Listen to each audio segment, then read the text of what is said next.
Salve, salve pessoal, tudo beleza por aí? Sejam muito bem-vindos ao canal UCP Tecnologia Brasil TV aqui no YouTube. Para quem não me conhece, sou Léo Carvalho, sou tecnólogo em gestão da tecnologia da informação. Bom, no vídeo de hoje nós vamos tratar de estruturas de um algoritmo em pseudocódigo, no âmbito de algoritmo e lógica de programação. Então fique colado aí comigo e antes de tudo se inscreva nesse canal, dê o seu joinha e assine o sininho. Assine não, né? Ative o sininho da notificação. Beleza? Roda a vinheta.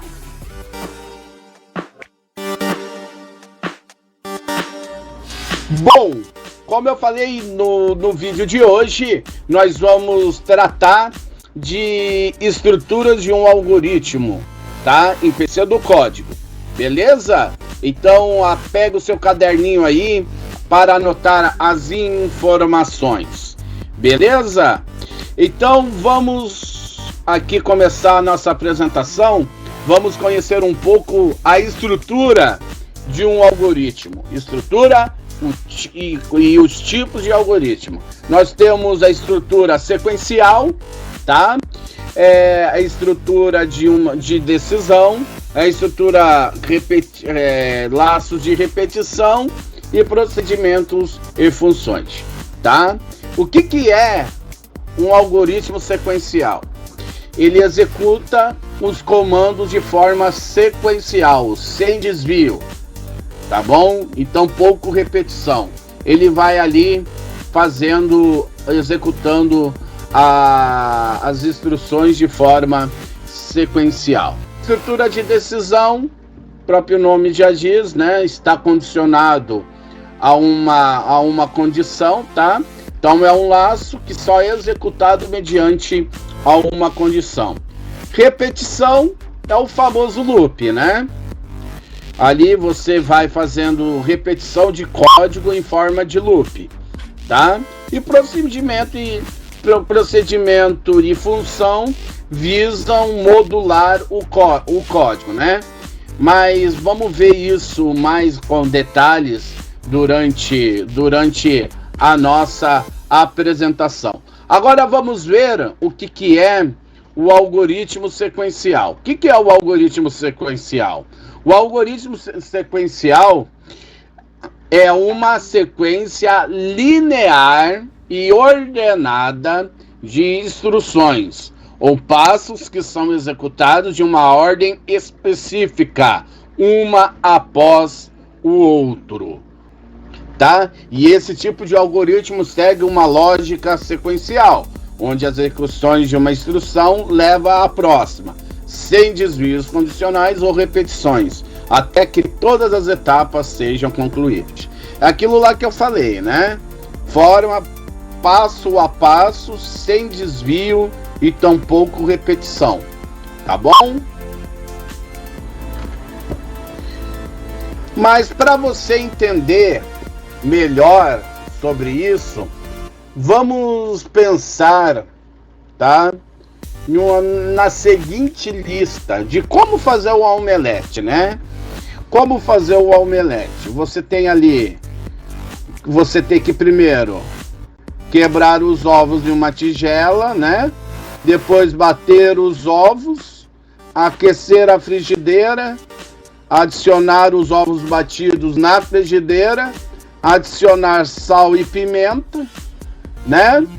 Mexer os ovos na frigideira, esperar até que os ovos sejam cozidos e servir o omelete. Então, nós temos aí na tela um algoritmo, olha só, um algoritmo de como fazer um omelete, tá? Então, por que Léo, daí você pergunta, Léo, por que você fala que é um algoritmo de fazer omelete? Porque algoritmo, por definição, é um conjunto de instruções, tá? O algoritmo computacional de mesma coisa, tá? Os programas, o software são conjuntos de instruções. Beleza? Marcou aí? Marcou aí? Então vamos dar sequência aqui então.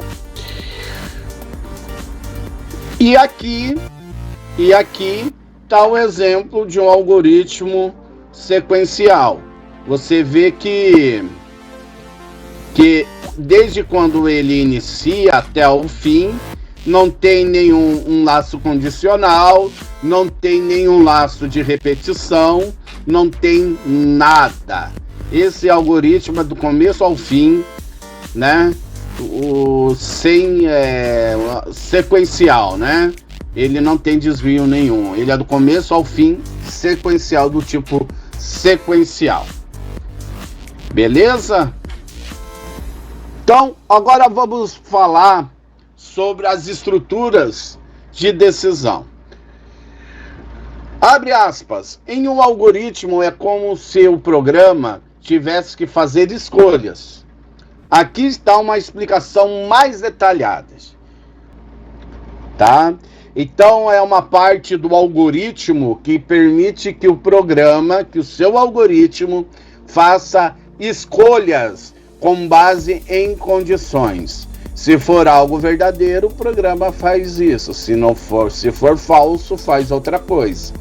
Mas como que funciona? Pense nas instruções. Pense nessas instruções aqui. Vou fazer bonitinho, né? Pensa nessas instruções aqui. Se, então e se não. Tá? Pensa nessas instruções que você vai me entender. Tá? Vamos no próximo slide eu vou explicar. Ó, o se executa um bloco se uma condição for de verdadeira, tá? Se não, que é o se e o não, você executa, tem duas possibilidades de execução. Uma para quando for verdadeira e a outra para quando for falso, tá? Então é mais ou menos assim. É mais ou menos assim. Se a temperatura for maior de 30 graus,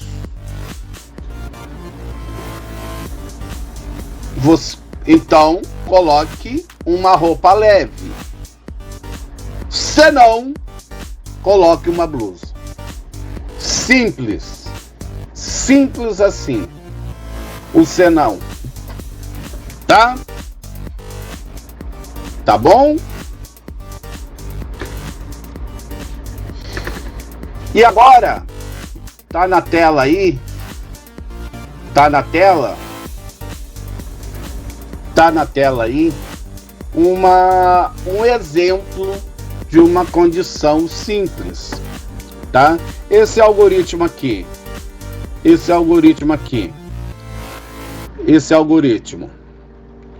ele pede para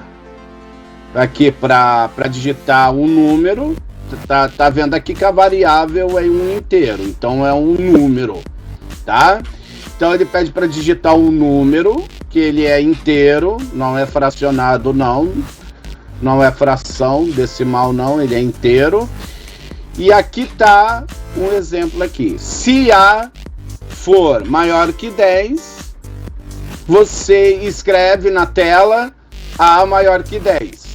Se não escreve nada. Finaliza o algoritmo. Tá bom? Nós temos também a condição composta. A condição composta é aquela coisa lá do se e o se não, né? Uma execução para quando for positivo, for verdadeiro, e uma outra condição, outra execução para quando a afirmação for falsa. Então nós temos aqui também um N é um número, tá? E o algoritmo pede para o usuário digitar o número. Leia N. Ele vai digitar, né? Vai ler o N, tá? Se o resto de N dividido por 2 for igual a 0, ele é par. Se não for 0, ele é ímpar. Tá? Vale a pena lembrar que mod é o valor do resto, tá? De uma divisão, tá? Então ele não retorna o resultado da divisão, ele retorna o valor do resto. Então, se o resto da divisão de n por 2 for igual a 0, ele é par. Se não, se ele for se n for igual a qualquer número diferente de 0, ele é ímpar. E se ele for igual a 0, ele é par. Beleza? Então aí nós temos o exemplo de uma estrutura de condição, um laço condicional composto. Beleza? E agora nós temos aqui um laço alinhado, tá? Alinhado, ou também, se você preferir chamar de desencadeado, tá? Então, por quê? Você nota que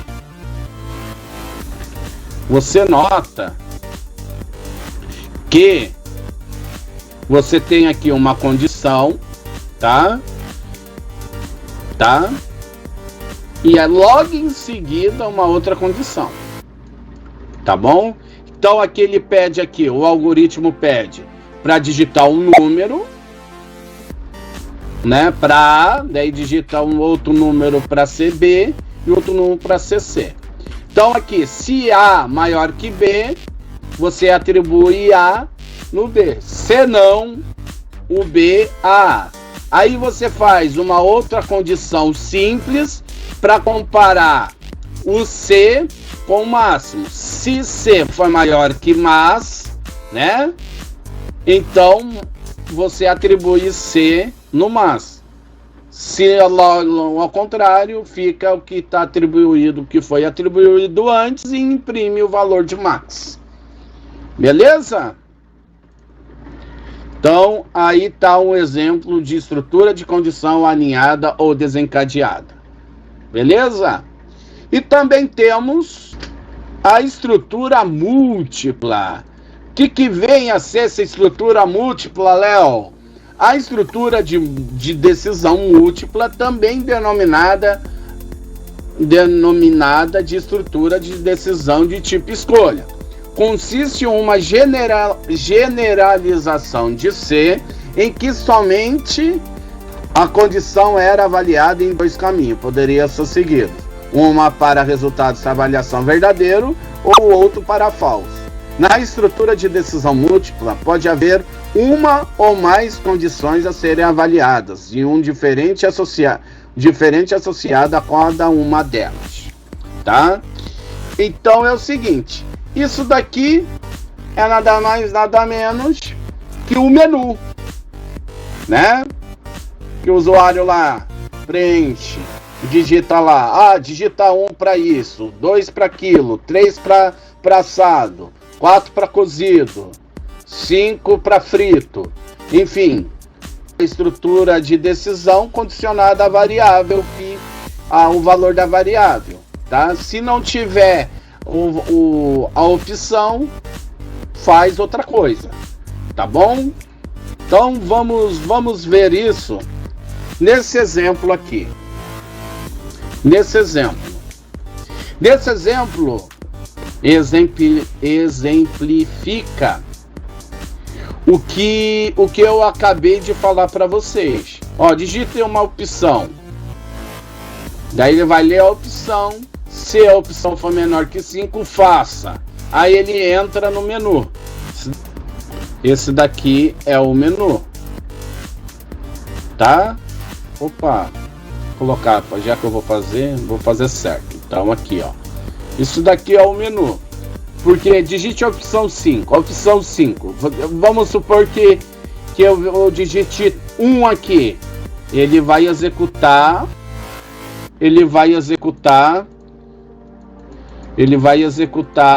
soma, a função soma, tá? Se eu digitar 2, ele vai chamar a função procedimento subtração. Se eu digitar 3, a divisão. Se eu digitar 4, a multiplicação. Agora, se eu digitar 5,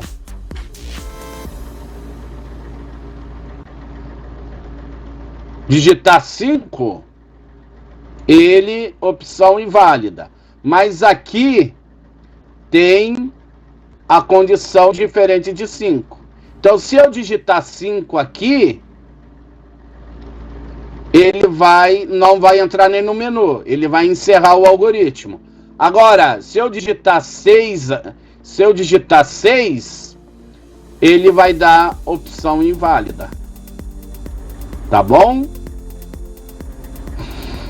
Ele vai digitar, vai escrever para mim opção inválida e vai retornar para mim digitar a opção certa. Beleza? Beleza aí? Então tá certo. Qualquer dúvida, deixa o teu comentário aqui no vídeo. Tá bom? E nós temos também a estrutura de repetição, tá? Repetição é a parte de um algoritmo, que permite que um conjunto de instruções sejam repetidas várias vezes, em vez de escrever a mesma coisa várias vezes durante o algoritmo. Você pede para dizer ao programa para fazer algo repetidamente, tá? É aquilo lá. Faça isso várias vezes até que eu diga para parar. Beleza? A lógica é essa, tá? Como estruturas comuns para a repetição. Em pseudocódigo nós temos para, enquanto e repita. Tá bom? Para especifica um número específico. Também temos o enquanto. Nós também temos enquanto, que repete uma ação enquanto atender uma condição, tá? Ou seja, quando uma condição for verdadeira. E repita é semelhante ao enquanto, mas a diferença no repita é que eu executo o laço pelo menos uma vez, tá? Antes de fazer a condição. Tá bom? Então vamos lá. O que é a estrutura para? É um tipo de laço contado que geralmente é empregado para um número específico de repetições. Em outras palavras, recorremos a essa estrutura quando temos conhecimento prévio da quantidade de vezes que o bloco de código deve se repetir. Também é conhecido como estrutura de repetição com uma variável de controle, uma vez que uma variável contadora é utilizado para gerenciar o número de repetições. Não tem segredo aqui, né, pessoal? Acho que eu fui bem claro aqui no slide, né? Não tenho o que explicar. O para é quando você sabe quantas vezes vai ter que repetir, tá? Ou seja, quero que repita 10 vezes, né? Então, i igual a 1 com incremento i igual a 1, né? De 1 até 10, né? I, né? De 1 até 10 com incremento 1. Então, ele vai rodar 10 vezes até o i chegar em 10, aí ele para. Tá bom? Então essa é a explicação para o laço para a estrutura de repetição para, tá? Vou dar uma pausa aqui nos slides só para te pedir para dar um like aqui nesse vídeo, se inscrever também nesse canal e ativar o sininho da notificação. Beleza? Então assentem o dedo aí no like. Beleza? Então vamos dando sequência aqui a nossos slides. Sequência aqui nos nossos slides. Então aí está o exemplo. Aí está o exemplo de uma estrutura para. Aí a sintaxe, tá? A sintaxe, né? Que é para uma variável, valor de início, né? A atribuição inicial do valor dessa variável até o número de repetições, tá? Caso incremento, né? Passo aí o número, o incremento para a variável, ou seja, vai adicionar 1, vai adicionar 2, vai adicionar 3, aí você coloca aqui, tá? Daí se no caso aqui ele vai repetir o que tiver aqui dentro até a variável não atender mais a condição, aí ele sai do laço, tá bom? Nós temos ali, ó, o que eu expliquei, né? O início e o fim, né? O início do laço e o fim do laço, tá? E o incremento representa o valor que será adicionado ou subtraído a cada passagem do loop, tá? Então ele vai fazer o loop. Se aqui tiver incremento, ele adiciona, vamos supor aqui tenha 1 aqui. Vamos supor que seja 1 aqui. 1 aqui. Aqui de 1 até 3. A variável x. Então, se x começa no 1, ele vai dar o loop, ele vai executar aqui, né? Aí, terminou o laço, ele acrescenta 1 em x. X igual a 2. Ele vai executar de novo, tá? Vai acrescentar 1. X de 2, ele passa a valer 3. Ainda está dentro do laço. Ele vai fazer o loop, tá? Aí vai acrescentar 1 em x. Vai valer 4x. Então ele não executa o laço e dá sequência ao algoritmo. Beleza? E aqui está o exemplo fácil, né, tradicional, né, de uso desse slide, desse laço, né, que é o algoritmo da tabuada, tá? O algoritmo da tabuada, que nós vamos ver aqui o que consiste esse algoritmo da tabuada. Vamos ver aqui. Ó, algoritmo tabuada. Ele pede para digitar, ele declara número, i e multi como inteiro, tá? Todos eles como um número inteiro. Aí pede para digitar o número e aqui que tá o segredo, pessoal. Aqui ele vai repetir de 0 a 10, tá? De 0 a 10, e aqui ele vai fazer a multiplicação do número por i e vai colocar o resultado a cada loop, tá? Então, por que 0? Porque tem 5 vezes 0, 1 vezes 0, 1 vezes 1, 1 vezes 2, tá? Então ele vai dar o loop aqui, acrescentando 1, sempre 1. Então aqui igual a 0, ele vai executar i igual a 0, depois i igual a 1, 2, 3, 4, 5, 6, 7, 8, 9, 10. Aí quando ele valer 11, ele pula do laço. Tá bom? Esse daí é o nosso algoritmo de tabuada. Então aqui tá o teste de mesa.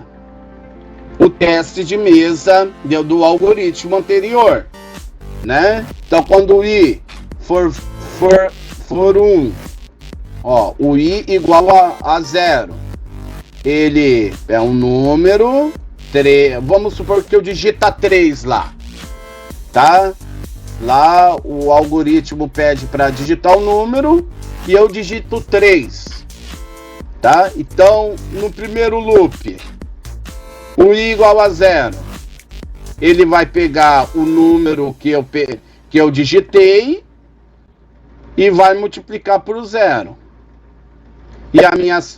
E o resultado aqui. E ele vai fazer até 10, tá? Então lá na sua tela vai aparecer essa tabelinha aqui, ó. Essa tabela aqui de número, o x igual a multi, tá? Naquela composição aqui. Beleza? Então essa aí é o teste de mesa para o algoritmo da tabuada aí.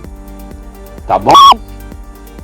Agora, quando a estrutura for enquanto, é um tipo de laço condicional, o que significa que o loop depende de uma condição, tá? Então, aqui nós tinha, a gente declarava aqui a quantidade de vezes, né, que ia fazer o loop, e agora nós temos aqui uma estrutura parecida com o enquanto, mas sobre a repetição condicionada a uma condição. Ficou meio redundante, mas você entendeu, né? Então aqui o loop fica à mercê de uma condição, tá? Vamos ver como isso fica na prática? Então aqui eu tenho aqui a condição, né? Essa condição aqui pode ser x, y, a variável menor que 10, por exemplo, tá? Ele vai fazer aqui o loop, tá? E aqui eu enfatizo o que eu disse no slide anterior. Na estrutura para, utilizamos uma variável de controle para determinar a quantidade de repetição, tá? Mas aqui no enquanto a gente condiciona o loop, tá? Não há obrigatoriamente uma variável de controle, mas sim uma condição pré-estabelecida para controlar a repetição do algoritmo, tá bom? Vamos ver isso na prática? Vamos ver isso daqui na prática? Então essa é a lógica simples, tá? Ele pede para digitar um número, tá? Verifica se está no intervalo de 100 a 300. Se não tiver, ele pede para digitar um novo número. O número que eu digitar aqui, ele volta para cá. Se for diferente de 0, ele repete o laço. Ele verifica se o número digitado está entre 100 e 300. Se tiver, ele conta 1 no contador. E aqui vai. Se eu digitar 0 aqui, ele dá a resposta de quantos números de 100 a 300 foram digitados. Beleza? Tranquilo, né? Então vamos para o repita. E o repita é um tipo de laço condicional. Ou seja, o loop depende de uma avaliação de condição, né? É uma estrutura de repetição, mas com uma condição, tá? Por isso que eu coloquei aqui laço condicional também, tá? Essa estrutura é empregada quando enfrentamos um número indeterminado de repetição e é necessário realizar o teste condicional após a execução do bloco de código, pelo menos uma vez. Então ali, pode até ser aqui. Então ali ele vai executar o laço primeiro e depois verificar a condição. Verificar a condição. Se ele atender a condição, ele repete. Se não, ele continua com o algoritmo. Tá bom? É o que eu falei aqui, ó. Note que na estrutura repita, as instruções dentro do loop são executadas pelo menos uma vez. uma vez que a análise condicional ocorre no final. De maneira similar à estrutura condicional enquanto. É fundamental ter em mente que dentro das instruções da estrutura de repetição é necessário incluir instruções que modificam o valor de verdade da condição, o valor da condição, tá? Então, diferente do enquanto, no enquanto ele verifica a condição antes de entrar no laço. E o repita, ele executa o laço uma vez para depois fazer a verificação da condição, tá? Então nós temos aqui as estruturas de repetição aninhadas ou encadeadas. Fique com um termo que você achar mais elegante, tá? Assim como a estrutura condicional, é possível encadearmos de estruturas de repetição, as estruturas de repetição. Ou seja, uma estrutura de repetição pode estar uma dentro da outra. Nesse cenário, é importante garantir que todas as instruções das construções internas estejam contidas dentro de uma construção externa. Ou seja, vai fazer o loop, né? Esses loops, eles vão acontecer de que forma? Esses loops, ele vai executar os laços internos para os externos, tá? Ou seja, o que está dentro, mais interno, ele vai executar primeiro e vai para os mais externos, tá?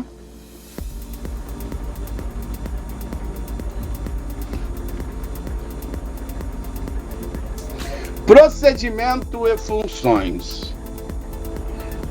Em algoritmos, procedimentos e funções desempenham papéis distintos, proporcionando a organização e a modularidade do código.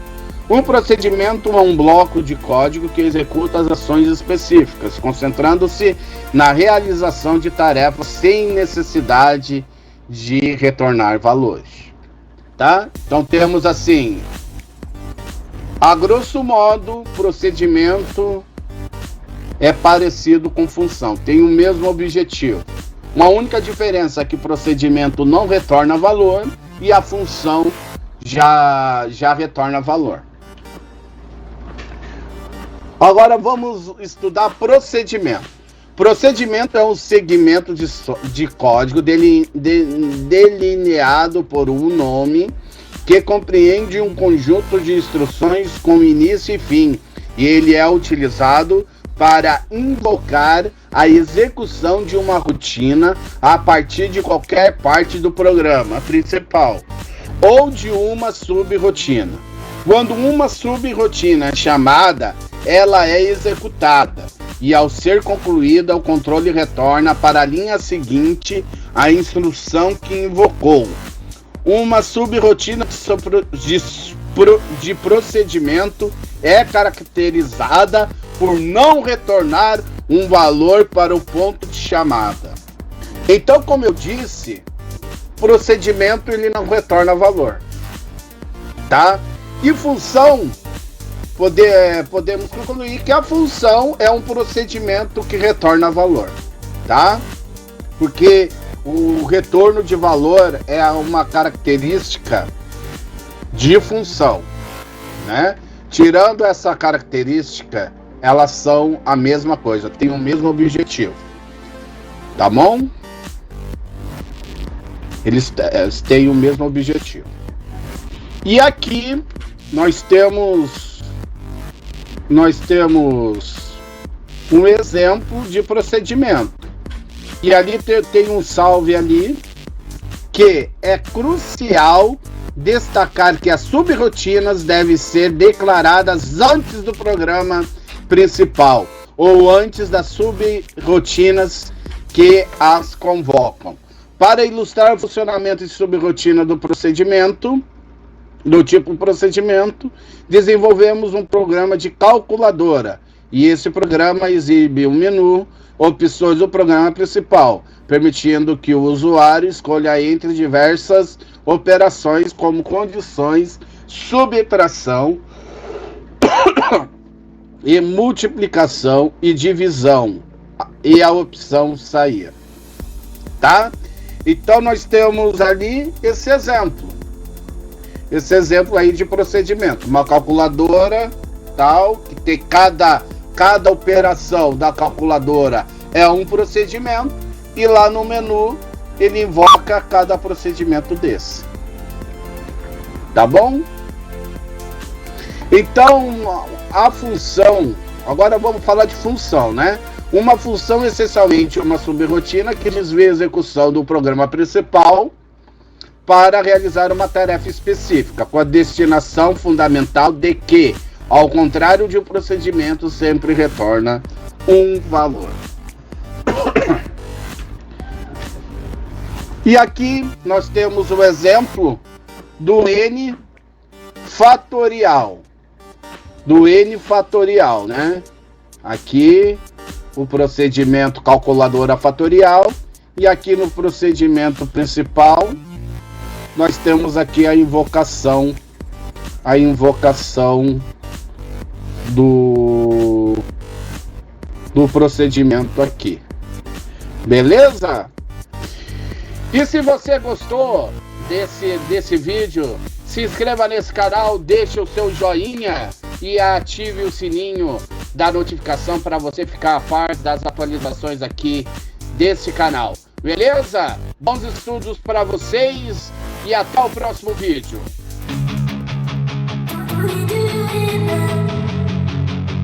We do it.